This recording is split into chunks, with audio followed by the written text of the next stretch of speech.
Vamos a entonces a orar para así iniciar la predicación de esta mañana. Señor, adoramos tu nombre, te bendecimos en esta mañana. Agradecemos, Señor, tus bondades para con nosotros y una vez más te agradecemos que nos permita poder estar en nuestro servicio público, Señor, en esta mañana, adorando y glorificando tu santo nombre. Te pido que nos ayude en esta mañana a que nosotros podamos entender la importancia de la oración y que podamos entender cuál es la oración que tú escuchas. En el nombre de Jesús, Señor. Amén.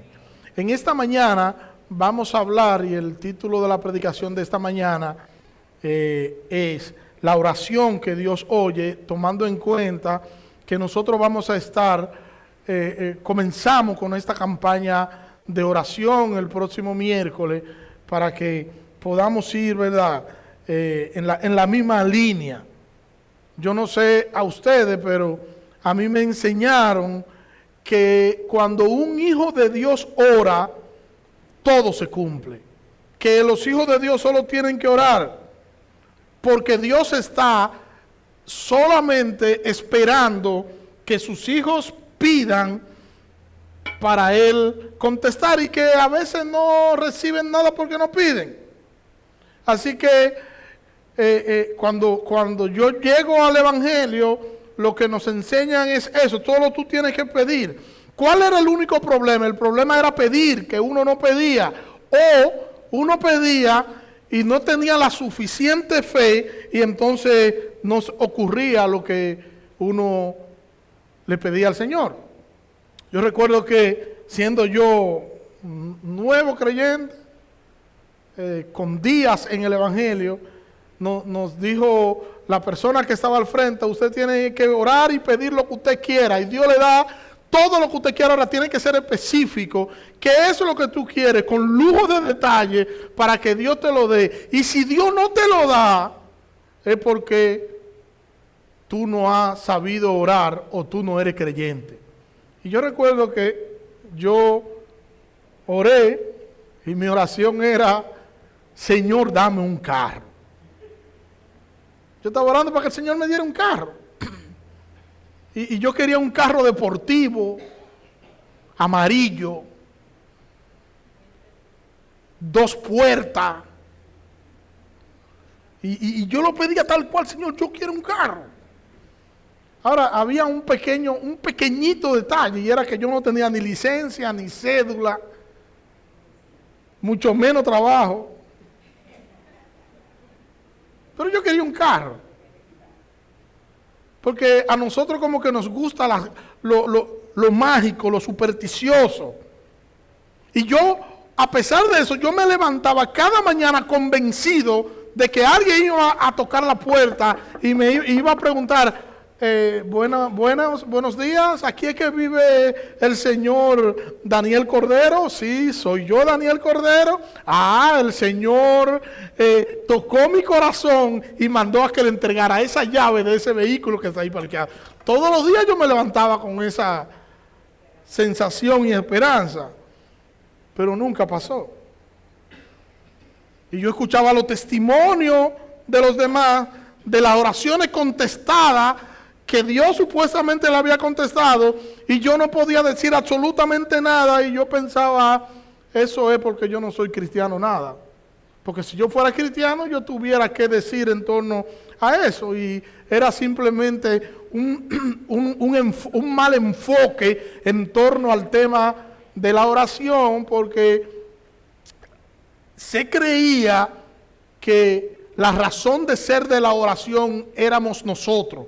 Y eso es un concepto equivocado. La razón de ser de la oración sigue siendo Dios, y nosotros nos vamos a orar para que Dios haga lo que nosotros queremos que Él haga, sino que nosotros vamos a orar para nosotros ponernos de acuerdo con la voluntad de Dios.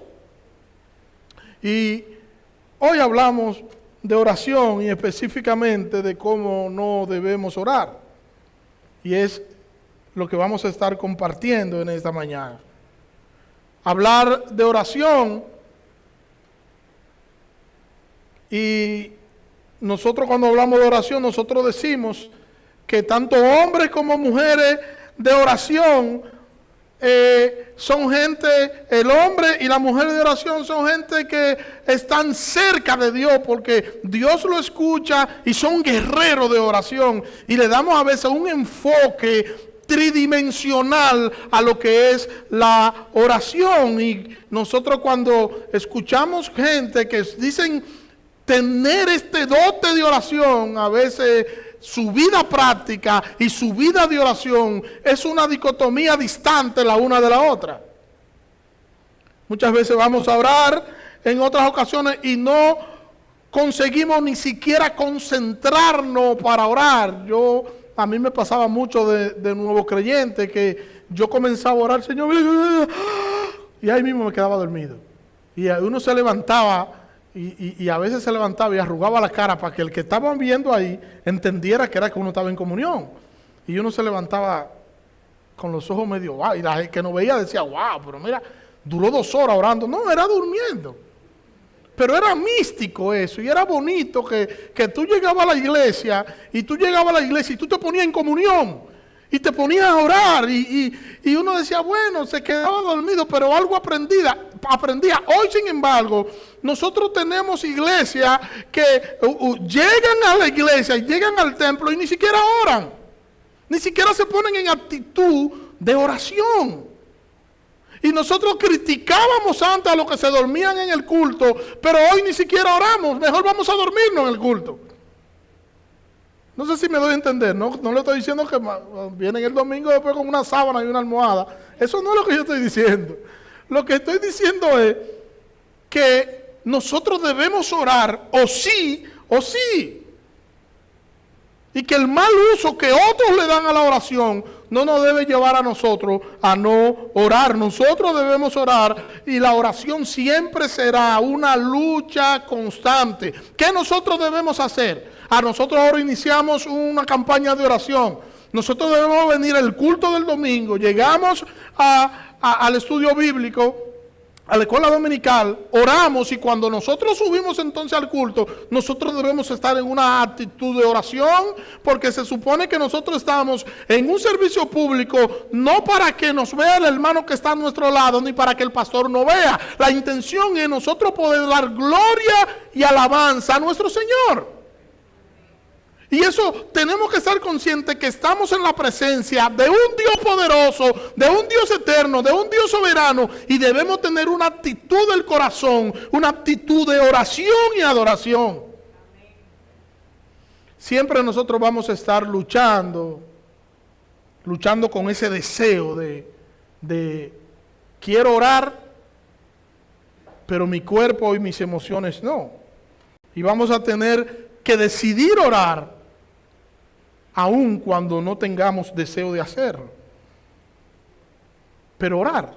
Ahora, yo le tengo 2 pasos que lo van a llevar a usted a orar sí o sí. Deme la clave, pastor, para yo poder ser un hombre y una mujer de oración. Se la voy a dar ahora. Anótenlo, que esto no lo tiene todo el mundo. Escriban esto.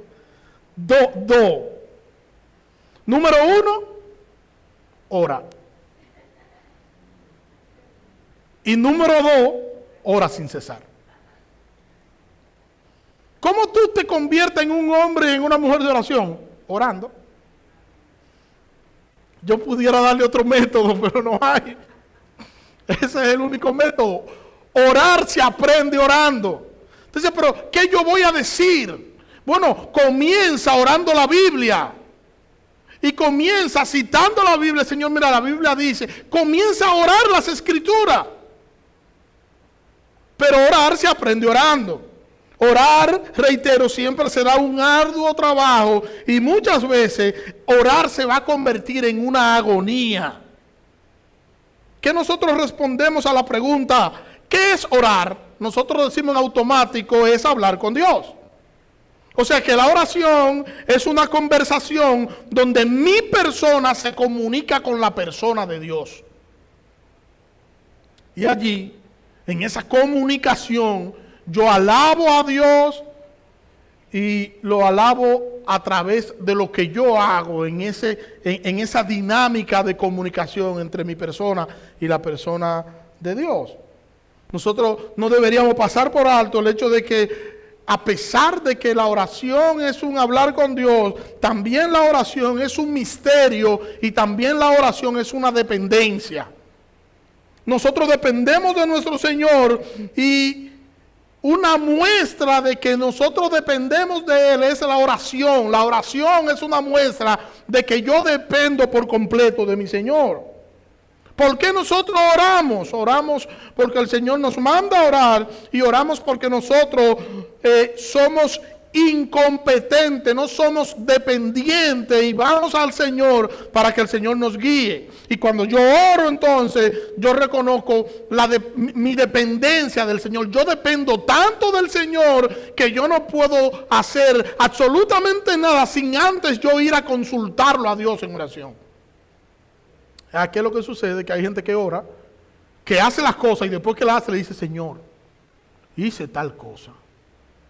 Y debería ser todo lo contrario. Debería ser que el creyente, antes debe ir en oración para que el Señor lo guíe y para que el Señor lo dirija en todo lo que va a hacer, y que se vea esa dependencia de Él hacia el Señor.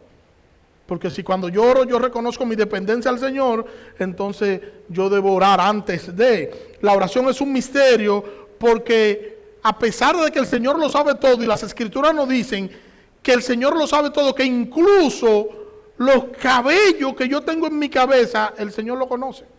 El Señor sabe cuántos cabellitos hay. El Señor nos conoce, incluso dice la Biblia, antes de que llegue el pensamiento a nuestra mente, ya el Señor sabe lo que nosotros vamos a decir. Él nos conoce. Yo sé que hay con alguna gente que yo creo que Él ve en coche, porque los calvos, que no tienen mucho cabello, es más fácil.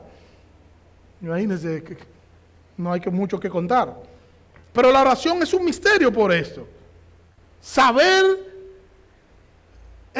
el Señor incluso lo que vamos a decir antes de nosotros decirlo. Pero a pesar del Señor tener ese control, ese dominio de saberlo, de comprenderlo todo, nos pide a nosotros que oremos. La oración es un misterio. Vaya conmigo a Mateo capítulo 6, versículo 5 al versículo 8. Dice allí Mateo: cuando ores, no seas como los hipócritas, que aman orar de pie en la sinagoga y en las esquinas de las calles para ser visto por los hombres. De cierto os digo que ya tienen su recompensa. Pero tú, cuando ores, entra en tu habitación, cierra la puerta y ora a tu Padre que está en secreto, y tu Padre que ve en secreto te recompensará. Y al orar, no use vanas repeticiones como los gentiles, que piensan que serán oídos por su palabrería. Por tanto, no os hagáis semejante a ellos, porque vuestro Padre sabe qué cosas tenéis necesidad antes de que vosotros le pidáis. Los líderes religiosos de ese tiempo en Israel habían hecho un ritual de la oración. La oración no era una fluidez en una conversación donde mi persona se comunicaba con la persona de Dios, sino que era más bien un ritual impregnado de frases y de formas establecida por ellos, y luego simplemente ellos aprendían esas frases con sus formas, la memorizaban y entonces la repetían, y esa oración se hacían sin ningún tipo de cuidado y sin prestar ningún tipo de atención, simplemente se repetían como mera palabrería. Y tenemos que decir que era todo un recitar donde la gente no se preocupaba por lo que decía, sino que la gente se preocupaba por cómo se veía. O sea, cómo yo me veo, no lo que yo estoy diciendo. Era más importante el cómo yo iba a decir y cómo yo iba a lucir ante los demás, que lo que yo le iba a decir y a quién yo se lo iba a decir. Y donde quiera los judíos hacían estas oraciones, se las hacían en las casas, las hacían en los campos, en los trabajos, cuando iban de viaje, en la sinagoga, en cualquier parte. pero la hacían en el momento indicado, porque había un momento indicado para ofrecer la oración, y ellos ofrecían oración comúnmente en la hora tercera, en la hora sexta y en la hora novena. Estamos hablando de las 9 de la mañana, estamos hablando de las 12 del mediodía y estamos hablando de las 3 de la tarde. Estos eran los 3 tiempos de oración: 9 de la mañana, 12 y 3 de la tarde. Y en ese tiempo, cuando llegaban las 9, las 12 y las 3, ellos, no importa dónde estuvieran, ellos iban a decir, iban a recitar entonces la oración que tocaba para ese momento. Y el tiempo se lo doy por medio del tiempo palestino, que es lo que compete aquí. Los antiguos rabinos sostenían que mientras más larga era la oración, mientras más extensa era la oración, era más probable que Dios la escuchara. O sea, cuando tú hablabas y tú haces una oración larguísima, eso era probable, Dios escuchaba esa oración. O sea, el hablar mucho se confundía con propósito. Y la duración se confundía con sinceridad. Cuando la persona duraba 2 horas orando en una sola cosa, wow, qué sincero. Y bueno. Pero la peor de las faltas que tenían ellos era la práctica de la oración entre los judíos. Porque ellos lo que querían era ser vistos. Lo que querían era que los demás escucharan toda la palabrería que ellos decían, y que los demás, cuando lo escucharan, pudieran entender que ellos eran especiales y que pudieran decir, wow, pero cuánto sabe orar. Y esta falta era una falta grave, porque esta falta lo que hablaba era del orgullo de ellos.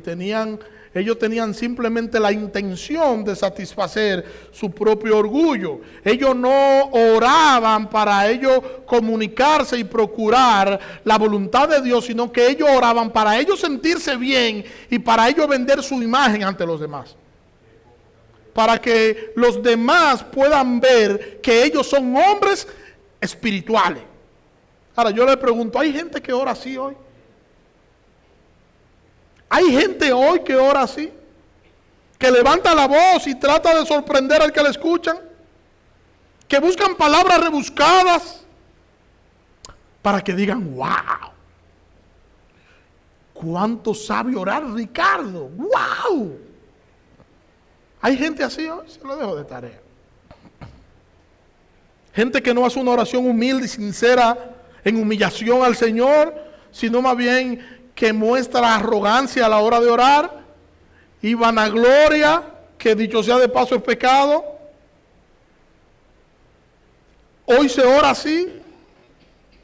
Nosotros no deberíamos orar para que los demás sepan que nosotros sabemos manejar o que manejamos concepto bíblico. Nosotros debemos orar enfocado en Cristo y su gloria. Nosotros glorificar a Dios hasta en ese momento de comunicación con el Señor. Lucas capítulo 18, versículo 9 dice, dijo también esta parábola a unos que confiaban en sí mismos, como que eran justos y menospreciaban a los demás. Versículo 10, 2 hombres subieron al templo a orar. Uno era fariseo y el otro era publicano. El fariseo de pie oraba consigo mismo de esta manera: Dios, te doy gracias que no soy como los demás hombres, ladrones, injustos, adúlteros, ni aún soy como este publicano. Ayuno 2 veces a la semana, doy diezmo de todo lo que poseo. Pero el publicano, de pie, a cierta distancia, no quería ni alzar los ojos al cielo, sino que se golpeaba en el pecho diciendo: Dios, sé propicio a mí que soy pecador. Os digo que éste descendió a casa justificado en lugar del primero, porque cualquiera que se enaltece será humillado, y el que se humilla será enaltecido. Ven aquí lo grotesco de orar de esta manera. Y esto me hace recordar una vez que estuvimos en un almuerzo en un lugar, no voy a decir porque ustedes saben dónde es, y pusieron a una persona que había llegado de invitado a orar por los alimentos. Nosotros somos bautistas, ustedes cómo comen los bautistas. Y lo pusieron a orar y la persona comenzó a orar, pero comenzó a orar, fue como que comenzó a hacer una exhibición de conocimiento teológico y comenzó a orar y oró por quien tuvo la intención de sembrar el arroz que no íbamos a comer, por los trabajadores que trabajaron en el campo para cosechar el arroz, oró por el que vendió el insecticida, duró una hora orando. Ya el hambre se nos había ido. Algunos hasta tenían los ojos abiertos mirándolo, diciéndole, ¿y entonces? Una hora literalmente, porque una mentalidad de que yo digo muchas cosas, y esas muchas cosas que yo digo, la adorno con muchos conceptos bíblicos, y entonces así los demás van a entender que yo soy una persona de oración. Y vemos aquí en el texto de Lucas que este fariseo estaba orando para el Señor, él estaba orando. Él estaba orando para él y para que los demás lo escucharan.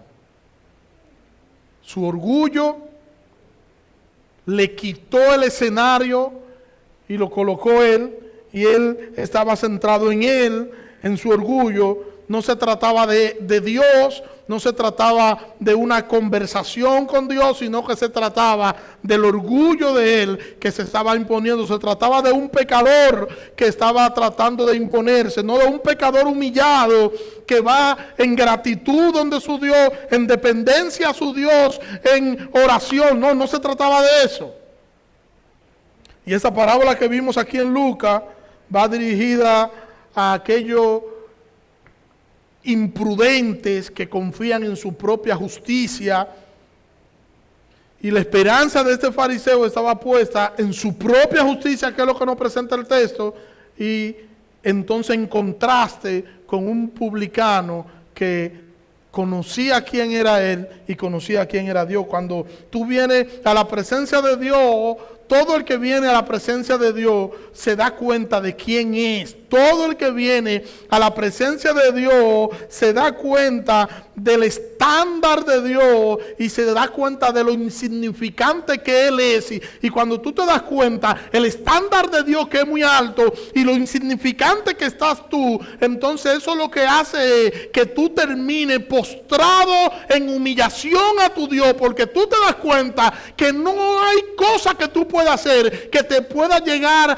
a igualar o a cumplir el estándar de Dios, que solo ha sido por gracia y por misericordia que tú estás donde tú estás.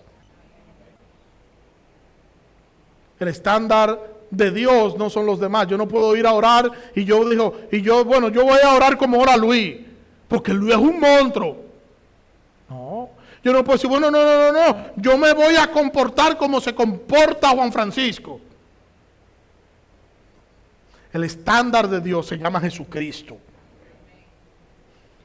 Y nosotros debemos seguir la estatura de un varón perfecto que es Cristo.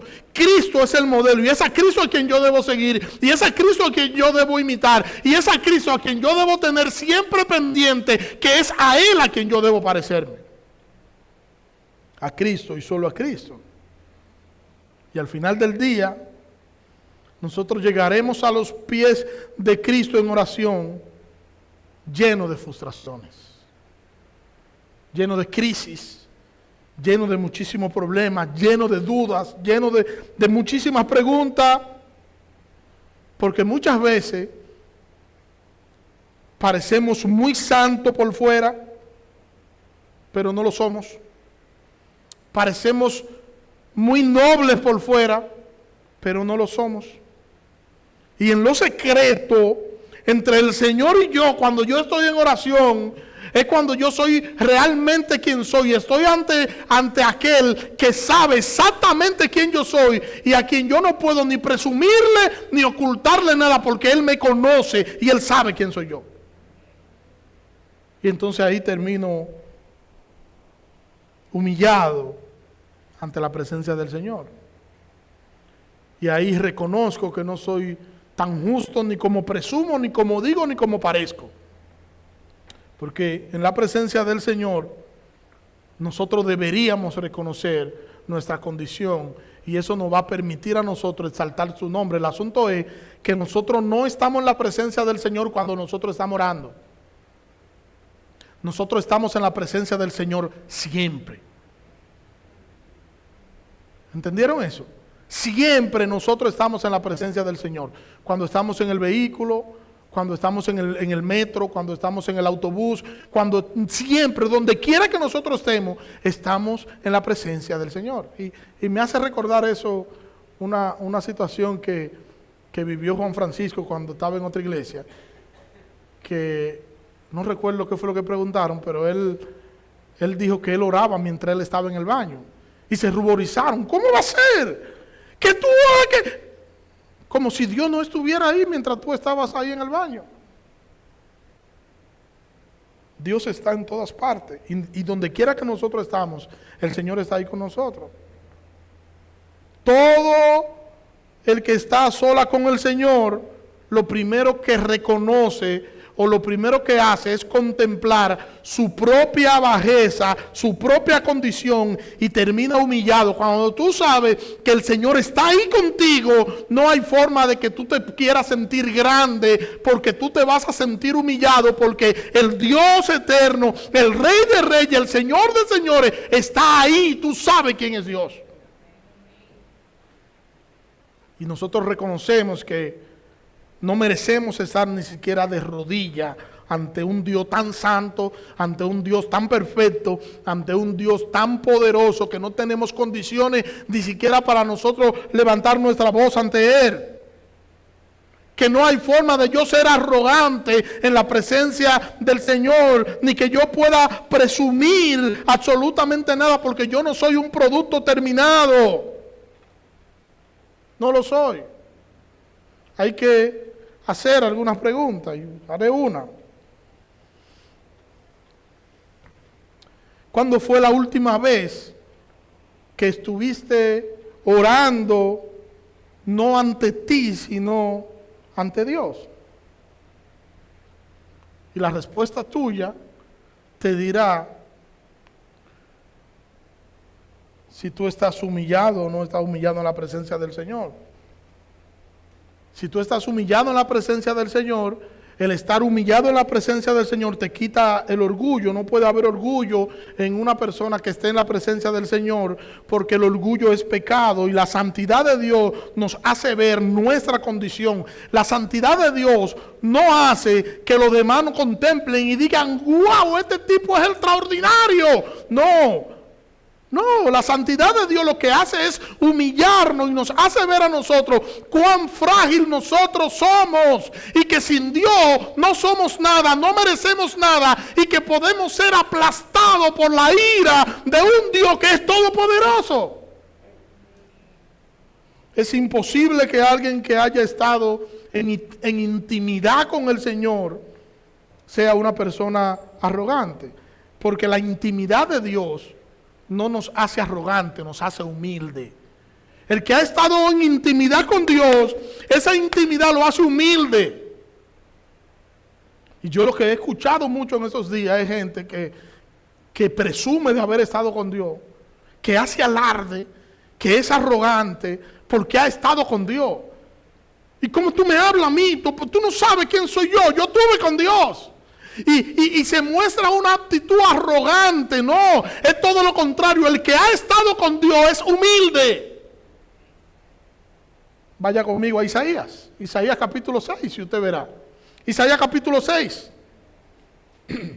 versículo 1 dice: en el año en que murió el rey Usías, vi yo al Señor sentado sobre un trono alto y sublime, y el borde de sus vestiduras llenaba el templo. Por encima de él habían serafines, cada uno tenía 6 alas. Con 2 cubrían su rostro, con 2 cubrían sus pies y con 2 volaban. Y el uno proclamaba al otro diciendo: Santo, Santo, Santo es Jehová de los ejércitos. Toda la tierra está llena de su gloria. ¿Verdad lo que está viendo Isaías? Esto que está viendo Isaías, yo creo que lo ha visto poco hombre. Isaías está contemplando la gloria de Dios en la adoración celestial. Versículo 4. Los umbrales de la puerta se estremecieron con la voz del que clamaba y el templo se llenó de humo. Lo que está diciendo es que el marco de la puerta del templo se quebró. Y todo el templo completo se llenó de humo por lo que estaba sucediendo allí. Lo que Isaías estaba viendo era algo glorioso. Era una escena extraordinaria, era un cuadro espectacular. Isaías estaba viendo a Dios y la dinámica de la adoración de los serafines, adorando en una adoración celestial. Ahora, ¿qué no dijo Isaías? ¿Qué no dijo Isaías? Isaías no dijo, wow, el Señor me escogió para mostrarme esto porque yo soy especial. Por supuesto. Es que en el pueblo no hay otro más íntegro que yo, no hay. Y no hay otro más íntegro que yo porque yo sí cumplo. Yo sí diezmo. Yo doy mis ofrendas. Yo ayudo al necesitado. Yo hasta ayudo a mi esposa con algo diabólico que se llama fregado. Yo hago todo porque yo soy cristiano. Cuando yo salga de aquí, yo le voy a hablar a todo el mundo de que yo he visto la gloria de Dios y cómo es que Dios debe ser adorado en base a lo que Dios me acaba de enseñar. Eso es lo que yo voy a hacer. Eso no fue lo que Isaías hizo. Él no pensó en nada más que no sea en salvar su propia vida. Porque Isaías sabía que la presencia de Dios es fulminante. Y ya Dios había dicho que no hay hombre que me vea y viva. Y él no pensó en otra cosa que en cuidar su propia vida. Versículo 5 dice: entonces dije, ay de mí, pues soy muerto. Porque siendo un hombre de labios impuros y habitando en medio de un pueblo de labios impuros, mis ojos han visto al Rey, a Jehová de los ejércitos. Isaías está diciendo algo parecido a esto. Pobre de mí. Ahora Dios me va a matar porque yo soy un hombre pecador. Oiga la actitud de Isaías. Ahora Dios me va a matar porque yo soy un hombre pecador. Y hoy tú tienes gente que ve la uña de un ángel y dice, porque no, hermano. La presencia del Señor provoca humillación. La gloria de Dios hizo que Isaías vea su condición pecaminosa y que Isaías pudiera contemplar su propia bajeza. Como yo, siendo un pecador, estoy en la presencia de un Dios santo y de un Dios que es todopoderoso. ¿Cómo puede ser eso posible? Y eso provoca la presencia del Señor, provoca humillación en sus hijos. Y es nuestra actitud. Esa debería ser la actitud correcta nuestra al momento de nosotros orar. Humillación, porque reconocemos que vamos a orar ante un Dios que es santo, que es todopoderoso, que es todo suficiente, que lo entiende todo, lo comprende todo, que lo sabe todo, que lo sostiene todo, el Rey del universo. Esa debería ser nuestra actitud. Nosotros no vamos a orar ante cualquier persona. Nosotros vamos a orar ante el Rey de Reyes y Señor de Señores. No es ante cualquier persona que vamos a orar. Nosotros no vamos a orar ante un igual a nosotros. Nosotros vamos a orar ante aquel que es superior a nosotros. Y tenemos que entender eso cuando vamos a orar en la presencia del Señor. Nosotros tenemos que respetar a Dios y tenemos que ir humillados. Porque a veces nosotros irrespetamos a Dios a la hora de nosotros orar. Porque oramos como que nosotros estamos hablando con un igual. Él es igual que nosotros y oramos con él. Mira, Señor, oye lo que yo te voy a decir. Usted no ha escuchado gente así. Había un cantante de música cristiana que estaba enfermo. Yo le he dicho eso en otro momento. Yo no recuerdo el nombre de él ahora. Pero sí recuerdo que había otra cantante cristiana que oró de manera pública por él. Y dijo, Señor, yo te ordeno que lo sane ahora. y no acepto un no por respuesta. Al otro día se murió. Al otro día se murió. Porque nosotros no vamos a chantajear a Dios. Y cuando tú vas en oración a orar así, tú no le estás orando a Dios. Tú le estás orando a ti o le estás orando a la persona que tú le estás orando. Pero tú no le estás orando a Dios. Tú no te estás comunicando con Dios. Porque tú no has sabido entender a quién es que tú le estás orando. Tú no puedes ir ante el Rey soberano con una actitud provocativa. Tú tienes que ir en humillación. Esto es tan simple que si a usted le consiguen una entrevista con el presidente de la República, usted va a ir con una vestimenta adecuada. El miércoles usted se va a reunir con el presidente. El lunes usted manda la ropa a la lavandería. Y usted comienza a pensar cómo que usted va a abordar al presidente. Y cuando usted vaya a hablar con el presidente, usted le va a decir, señor presidente, excelentísimo señor presidente o señor presidente, y se va a dirigir con respeto a la figura presidencial, porque es lo correcto. Ahora yo le pregunto, ¿quién es más grande? ¿El presidente de la República o el Dios soberano, creador de los cielos y la tierra, Rey de reyes y Señor de señores? ¿Quién es más grande? Y no merece Dios respeto entonces. Entonces nosotros no debemos ser irrespetuosos a la hora de nosotros ir a orar. Nosotros tenemos que saber que estamos orándole a un Dios poderoso. ¿Y a quién es que nosotros estamos orando? Y debemos ir con respeto.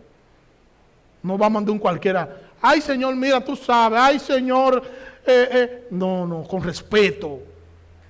Intimidad, hay confianza. Nosotros tenemos acceso a la presencia de Dios, pero tenemos que entender que no estamos ante un igual a nosotros. Dios no es igual a nosotros. Y tenemos que reconocer que Él es santo y nosotros somos pecadores. Lo único que nosotros merecemos es ser aplastados por su ira, y Él en cambio nos ha dado gracia y misericordia. Yo debo ir a su presencia con humillación, pero también con respeto y con gratitud. Dice en nuestro texto de Mateo que cuando tú ores no seas como los hipócritas. La oración que se enfoca en mí es una oración hipócrita.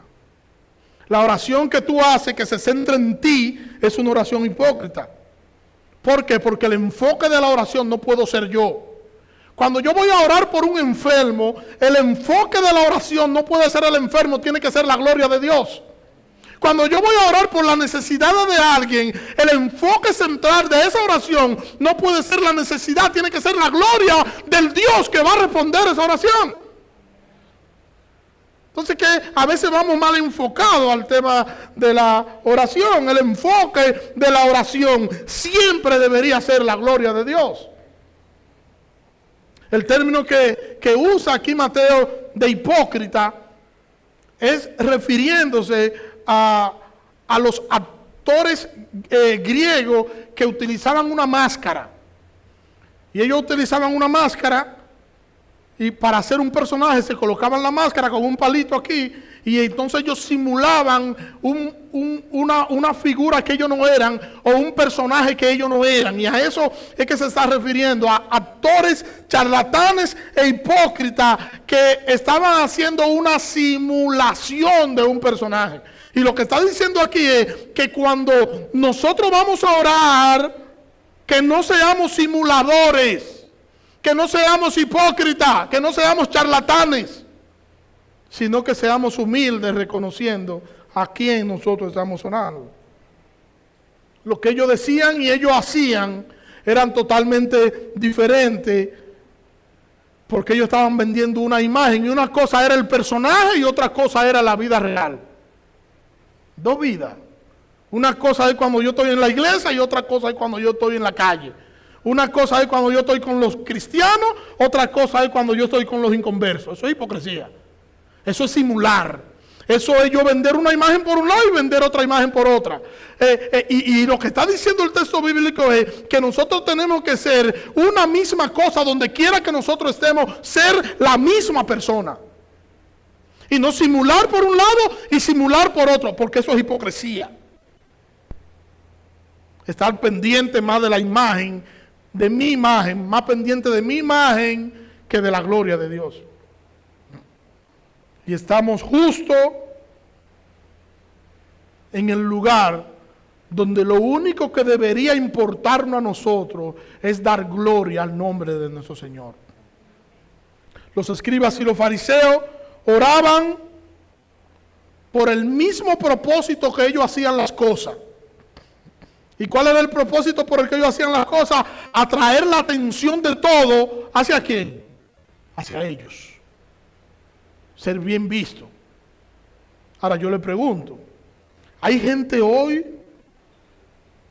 que ora de manera hipócrita como los fariseos?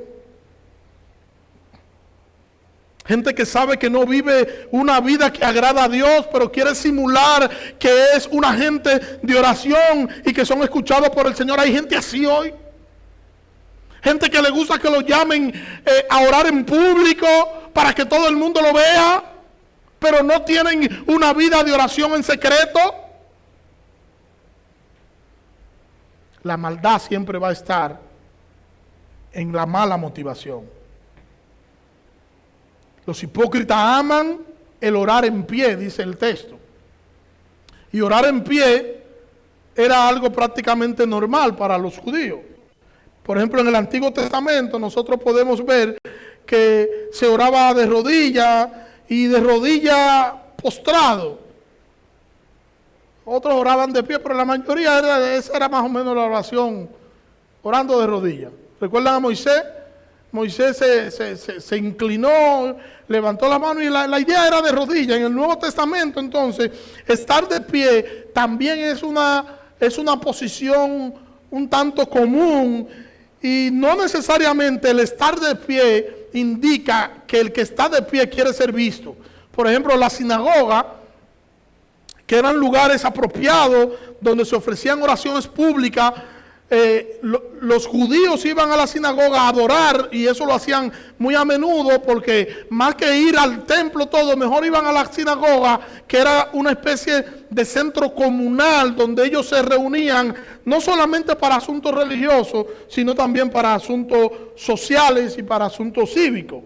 Era, como ya he dicho, una especie de centro comunal, y se reunían todos los judíos allí.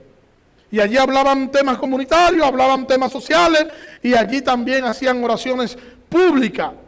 Ahora, si las oraciones que se hacían allí públicas, todo de pie, eran oraciones sinceras, no importa la oración donde tú la hagas, siempre será apropiada si tú estás enfocado en a quién tú estás haciendo la oración, en humildad, en humillación y en gratitud.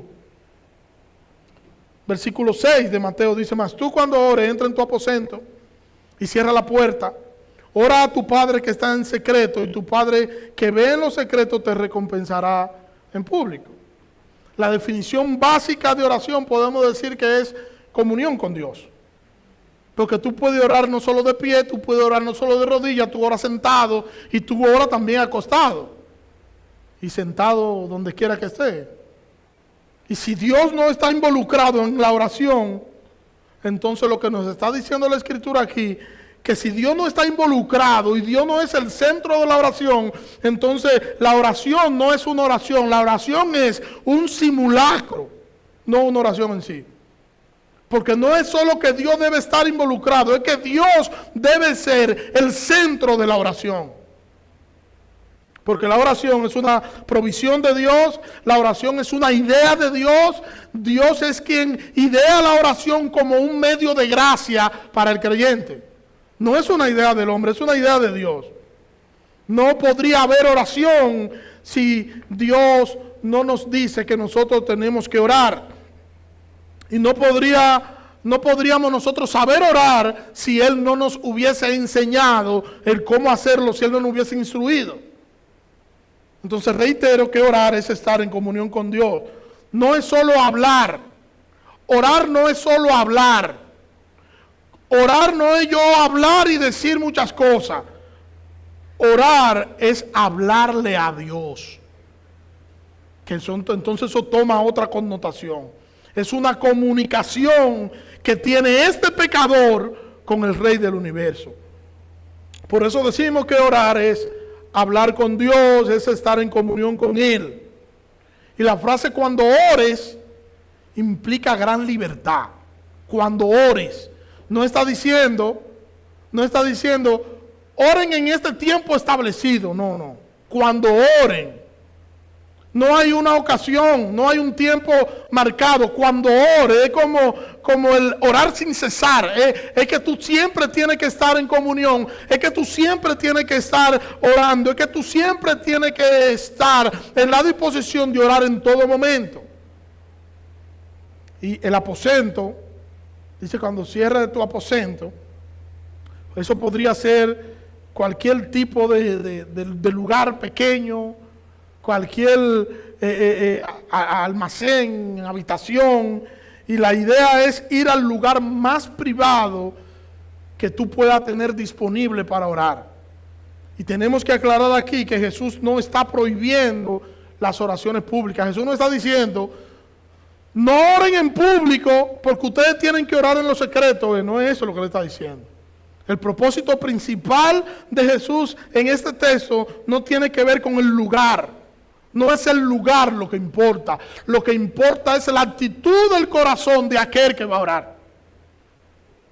Él dice que si es necesario, vayamos a un lugar más apartado, vayamos a un lugar privado que podamos encontrar para poder tener esa intimidad, a fin de nosotros concentrarnos y estar atentos en lo que tenemos que estar atentos en la oración, que es en la gloria de Dios.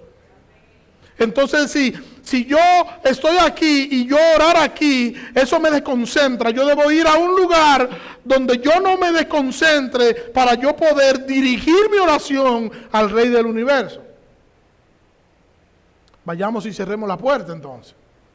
Cerremos todo lo demás para que nosotros podamos centrarnos en Dios y para que nosotros podamos orar al Padre nuestro. Y hagamos todo lo que nosotros tengamos que hacer para nosotros siempre mantener nuestra atención en Dios y no en nosotros. Y para que nosotros lo pongamos a Él y solo a Él por encima de todas las cosas. Gran parte de nuestra vida de oración debe ser literalmente en secreto. La mayor parte de la vida de oración del cristiano debe ser literalmente en secreto, porque nosotros debemos orar más en secreto que en público. Y Jesús nos dio una muestra de eso. Jesús oraba regularmente aparte, ni siquiera sus discípulos estaban ahí cuando Él iba a orar. En algunos momentos lo invitó a ellos a orar. Pero Jesús iba y oraba solo, porque ahí nosotros necesitamos estar a solas con Dios en oración. Porque el Padre que ve en secreto, dice también, y eso no significa que Dios no está cuando nosotros estamos haciendo oraciones públicas. Eso no se está refiriendo a eso. O cuando nosotros estamos con nuestra familia y podemos orar. O cuando nosotros estamos en un grupo pequeño orando. Dios no está ahí porque Dios ve en lo secreto. No es eso lo que está diciendo. Dios siempre está presente donde están sus hijos y le buscan. Dios siempre está ahí. Y reitero, el propósito de Jesús tiene que ver con la sencillez de la intención, con la actitud del corazón, con la oración verdadera que está enfocada no en mí, sino en su gloria. Si el corazón está bien, o sea, el corazón está centrado en la gloria de Dios, entonces, de manera real, la oración será escuchada por Dios. No importa donde nosotros estemos, ni no importa cómo nosotros estemos. Nosotros debemos orar a Dios cuando estamos solos, pero a veces orando estando solos, Dios no nos escucha porque Dios no es el centro de la oración. O orando en público, nosotros estamos centrados en la gloria de Dios y Dios nos escucha. Y en el modelo que Jesús enseñó a sus discípulos, Él comienza diciendo, Padre nuestro que estás en los cielos. Sugiriendo, no dice Padre mío. Si la oración no lo hubiese enseñado el Padre nuestro, Padre mío, está hablando de manera personal, pero no, está hablando en plural. Padre nuestro, porque esa oración se está haciendo de manera pública, es un plural, Padre nuestro. Sugiriendo que otros creyentes iban a estar presentes y que este es un tipo de oración colectiva. Incluso cuando la oración representa los sentimientos y las necesidades de otros que están allí presentes, y yo estoy orando porque hay un hermano que le duele la cabeza, yo estoy orando porque alguien no tiene empleo y yo quiero que el Señor le ayude, o porque alguien tiene una necesidad. A pesar de eso, la intención o la atención suprema de la oración debe estar siempre en la gloria de Dios. Y en ese sentido, la oración resulta secreta. No importa quién esté escuchando, porque Dios es la razón de ser de esa oración. Cuando todo el mundo escuche lo que nosotros estamos diciendo y nosotros estamos centrados en la gloria de Dios, aunque es una oración pública, es una oración íntima y su enfoque es un enfoque correcto porque está enfocado en la gloria del Señor. Dios también ve en lo secreto, en el sentido de que nunca Dios traiciona la confianza nuestra. Yo creo que todos tenemos la experiencia de que le hemos contado algo a alguien y esa persona lo ha dicho más para adelante. Corríjanme si no es así. Usted le ha dicho algo a alguien y de repente alguien te dice, pero mira tal cosa. Pero yo solo dije, eso fue a Nancy, ¿cómo lo sabes tú? Nuestro Dios, con nuestro Dios nosotros no tenemos ese problema. De que nosotros vamos con confianza ante Dios y lo que nosotros le decimos a nuestro Dios, entonces Él va y dice, no tenemos ese problema. Eso pasa con los hombres, no con Dios. Todas las cosas que nosotros le participamos a nuestro Dios en oraciones privadas, se quedan en la relación entre Dios y yo, en la comunión entre Dios y yo.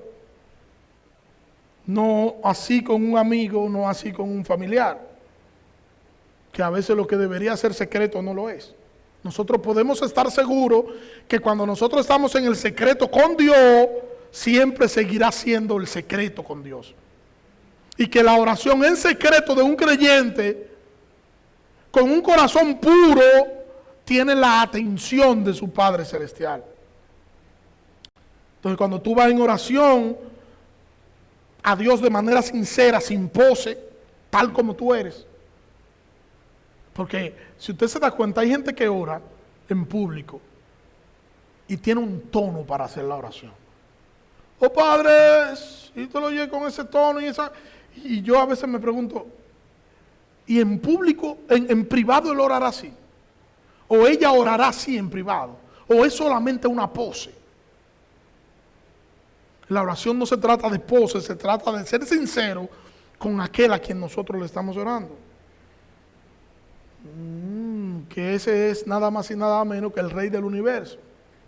El que lo llena todo, el que lo abarca todo, el que lo comprende todo, el que lo sabe todo, el que dirige todas las cosas. Él que nos tiene seguro a nosotros en su regazo.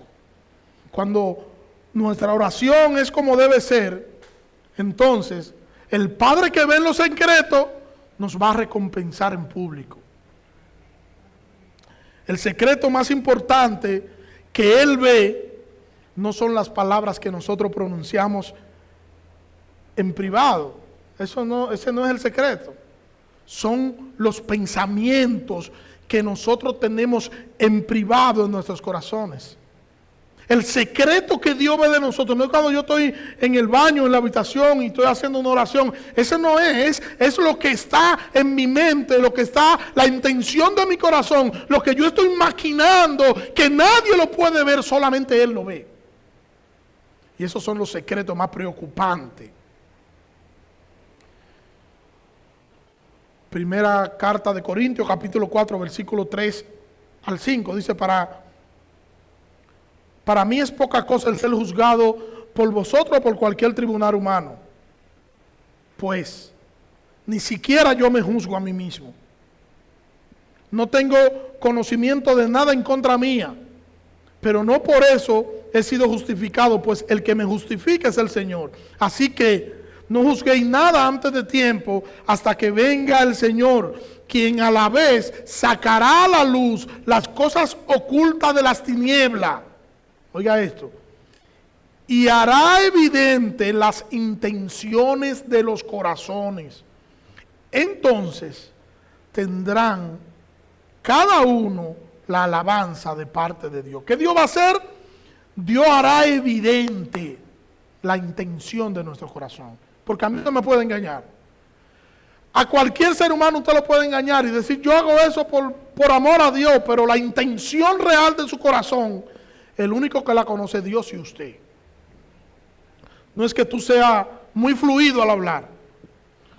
Y Dios dice, no, mire, que Él es muy fluido al hablar, y como Él es tan fluido al hablar, eso es una oración que yo oigo. No, es la intención de tu corazón. A veces importa más decir menos que decir más. Los secretos de nuestro corazón a veces están escondidos hasta para nosotros mismos. Y a veces nosotros somos engañados por no hacernos una autoevaluación, por no evaluar nuestras motivaciones, porque queremos cosas y no evaluamos de dónde procede eso que yo quiero, o para quién proceden, o a quién yo voy a glorificar con esas cosas que yo quiero. Cuando Dios es realmente la audiencia de nuestras oraciones, nosotros vamos a tener recompensa que solamente Dios puede darnos a nosotros en esta vida y en la vida venidera. Jesús no ofrece ninguna idea en este pasaje acerca de cuál será la recompensa que Él nos va a dar. No la dice. No aborda ese tema. La verdad importante aquí es que Dios va a bendecir de modo fiel y de modo infalible a aquellos que llegan a Él con sinceridad en oración. Sin duda alguna, nosotros no podemos dudar que el Señor nos va a recompensar, que vamos a recibir recompensa del Señor, que quienes oran sin franqueza y quienes oran con hipocresía recibirán recompensa del mundo. Y quienes oran con sinceridad y humildad recibirán la recompensa de Dios. Ahora que nosotros estamos y que vamos a abordar un tiempo de oración como iglesia, nosotros debemos entender esto. Y debemos entender la importancia de esto. Nosotros no vamos a sorprender al Señor con palabrerías. No lo vamos a sorprender. El Señor prefiere que yo hable menos y que sea más sincero. El Señor prefiere que yo diga menos y que actúe más. El Señor prefiere que en vez de yo concentrarme en lo que dicen los demás de mí, que yo me concentre en lo que dice su palabra. En mi motivación. El Señor conoce qué me motiva a mí a hacer las cosas. El Señor conoce la finalidad con que yo hago las cosas que yo hago. El Señor sabe cuál es la razón de mi oración. Si yo oro para su gloria y si no lo hago. Si Él es la intención real de mi oración o no. ¿Quién es que me importa a la hora de llorar? El Señor lo sabe.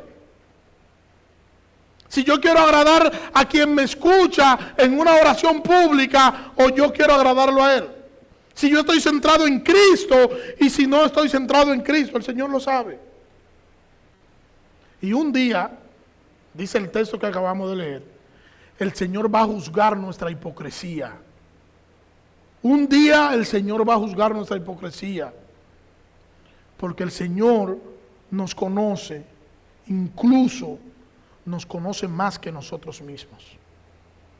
Y la razón de ser de la oración, reitero, no debemos ser nosotros, debe ser el Señor.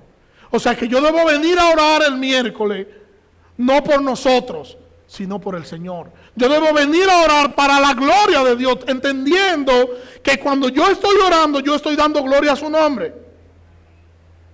Es verdad que el Señor nos ama, es verdad.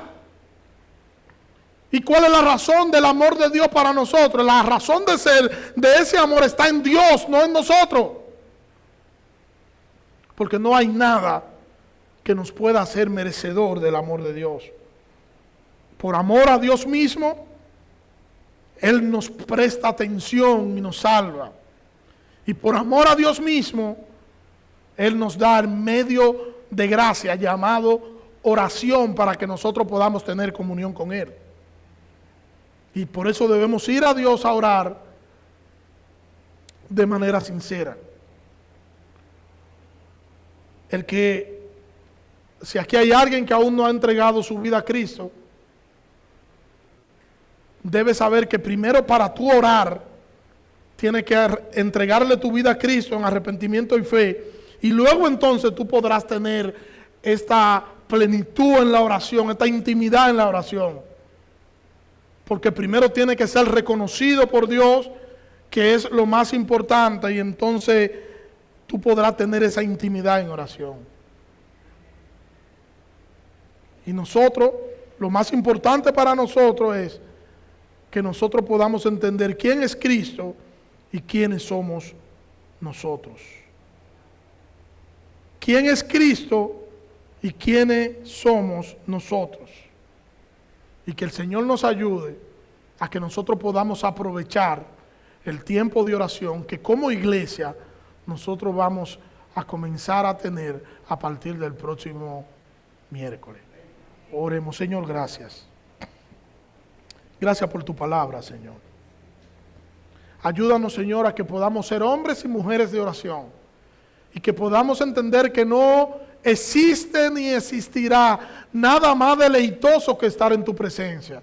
Y que nosotros podamos aprovechar el tiempo de oración en tu presencia, Señor, sabiendo que tú eres el centro de nuestras oraciones, que tú eres el centro de todo cuanto nosotros hacemos. Te pido que nos perdones.